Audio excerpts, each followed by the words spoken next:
Samantala, patuloy ang pagtitiyak ng pamahalaan sa ligtas na pagpapauwi at pagbibigay ng kinakailangang tulong sa mga Pilipinong apektado ng tensyon sa Middle East.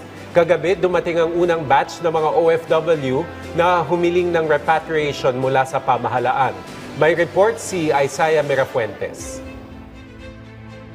Mahigit 2 taong nagtrabaho bilang hotel staff sa Tel Aviv, Israel, si Armando Natubong Laguna.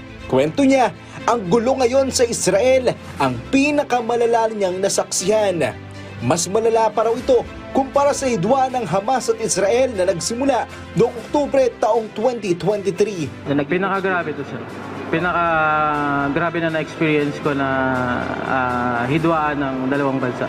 Mas marami kasi yung pinapalipad nilang mga missiles bago yung October 7. Ngayon, mas marami talaga araw-araw. Sa loob ng isang araw, 5 alarms, 4 alarms. Kabilang siya sa 31 na OFW mula sa Middle East na dumating kagabi sa Ninoy Aquino International Airport. 26 sa kanila ay mula sa Israel, 3 mula sa Jordan, 1 mula sa Palestine at 1 naman mula sa Qatar. Ito ay voluntary repatriation na programa ng gobyerno, lalo na sa mga naiipit sa gulo sa pagitan ng Israel at Iran. Naantala ang kanilang pag-uwi kahapon ng umaga dahil sa pagpapalipad ng missiles ng Iran sa Qatar.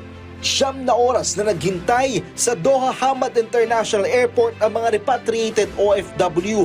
Kasama rin nila si Department of Migrant Workers Secretary Hans Kakda. 150,000 pesos na tulong pinansyal mula sa DMW at OWA ang matatanggap nila. Makatatanggap din sila ng iba pang ayuda mula sa iba't ibang ahensya ng gobyerno gaya ng skills training, livelihood at medical assistance. Day 1, tinalaga na natin yung ating Middle East Help Desk. Naitalaga na ito, pero pinalawig pa natin. Nagpalabas kagad tayo ng mga contact helplines since day 1 after June 13. Kaya't nakatanggap tayo ng mga requests for assistance.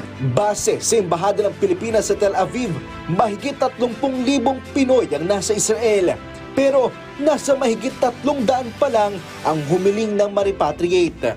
Habang 50 rito ang kumpirmado na para sa repatriation. Bagamat karamihan sa mga Pinoy sa Israel ay mas piniling manatili roon sa gitna ng nangyayaring sigalot. Patuloy naman ang hensya sa paghikayat sa kanila na mag-avail ng repatriation program kung saan nauna nang siniguro ng gobyerno ang tulong para sa kanila.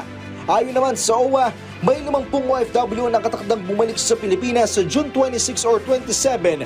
Depende pa ito sa available flights. Sila ang magiging ikalawang batch ng mga repatriated OFW dahil sa hidwaan ng Israel at Iran. Isaiah Mirafuentes para sa Pambansang TV sa Bagong Pilipinas.